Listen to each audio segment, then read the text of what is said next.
ഐശ്വര്യമായിട്ട് കൊക്കക്കോളയുടെ പരസ്യത്തിൽ നിന്ന് തന്നെ തുടങ്ങാം. So welcome to part 2 of day 1 in Budapest. So ഈ ബുഡാപെസ്റ്റ് എന്ന് പറയുന്നത് ആക്ച്വലി 2 സ്ഥലമാണ്. ഈ ദനൂബെ നദിയുടെ അപ്പുറത്തെ സൈഡിലുള്ള ഹില്ലി ഏരിയ ബുഡായും ഇപ്പുറത്തെ സൈഡിലുള്ള സിറ്റി ഏരിയ പെസ്റ്റുമാണ്. അപ്പൊ നമ്മളിപ്പോ പെസ്റ്റ് ഏരിയയിൽ നിന്ന് ബുഡ ഏരിയയിലേക്കാണ് പോകുന്നത്. ഇതിനെ രണ്ടിനെയും കണക്ട് ചെയ്തിരിക്കുന്ന ഈ ഒരു ബ്രിഡ്ജിന്റെ പേരാണ് ലിബർട്ടി ബ്രിഡ്ജ്. എന്തൊക്കെയോ വലിയ ചരിത്ര പ്രാധാന്യമുള്ള ബ്രിഡ്ജാണിത്.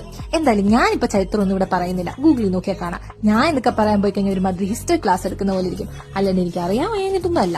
ഇവിടെ ഫേമസ് ആയിട്ട് മറ്റൊരു കാര്യമാണ് തെർമൽ ബാത്ത് അല്ലെങ്കിൽ തെർമൽ സ്പാ എന്നൊക്കെ പറയുന്നത്. ഒരുപാട് മിനറൽസ് ഇറങ്ങിയിട്ടുള്ള നാച്ചുറൽ ഹോട്ട് സ്പ്രിംഗ്സിൽ ഒരു കുളി. അതിനുവേണ്ടി മാത്രം ഇവിടെ വരുന്നവരുണ്ട്. നമ്മൾ എന്തായാലും ഇവിടെ കുളിക്കാൻ വന്നതല്ലാത്തതുകൊണ്ടും സമൂഹ കുളിക്ക് താല്പര്യമില്ലാത്തതുകൊണ്ട് നമ്മൾ ആ ഏരിയയിലോട്ട് പോയില്ല. അവിടുന്ന് ഞങ്ങൾ നേരെ നടന്ന് ഈ ഒരു ഗലേറ്റ് ഹില്ലിലെത്തി.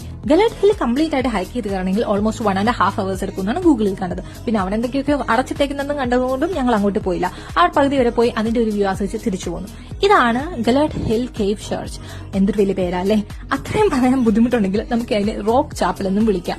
അവിടെ നിന്ന് നേരെ ഒരു ബുക്ക് പെട്ടിക്കടയിലേക്ക് വന്നു. ബുക്ക് മാടക്കട എന്നും പറയണോ? എന്തായാലും അവിടെ നിന്ന് അവർക്ക് എന്തൊക്കെയോ ബുക്ക് നോക്കാനുണ്ടെന്ന്. പക്ഷെ എല്ലാ ബുക്കും ഹംഗേറിയൻ ഭാഷയിലായിരുന്നു. അതെന്തായാലും വായിക്കാൻ അറിയത്തില്ല. അവസാനം അങ്ങനെ കുറെ ആലഞ്ഞു നമ്മൾ എത്തിപ്പെട്ട സ്ഥലമാണ് ഈ ഒരു സിംപ്ല കേർട്ട് എന്ന് പറയുന്നത്. സോറി, കേർട്ട് അല്ല, കേർത്ത് എന്നാണ് പറയുന്നതെന്ന് ഗൂഗിൾ അമ്മച്ച് പറഞ്ഞു. ഇതിന്റെ അകത്തോടെ കയറി കഴിഞ്ഞപ്പോഴത്തേനും ഒരുമാതിരി അധോലോക കൊള്ളസങ്കേതത്തിലോട്ട് കയറി ചെന്ന വൈബുണ്ട്. അപ്പൊ എന്നോട് ചോദിക്കരുത് നീ ഓൾറെഡി കൊള്ളസങ്കേതത്തിൽ പോയിട്ടുണ്ടോന്ന്. ഇല്ല, കണ്ടപ്പോൾ ഉള്ളൊരു ലുക്ക് ഞാൻ പറഞ്ഞതാ.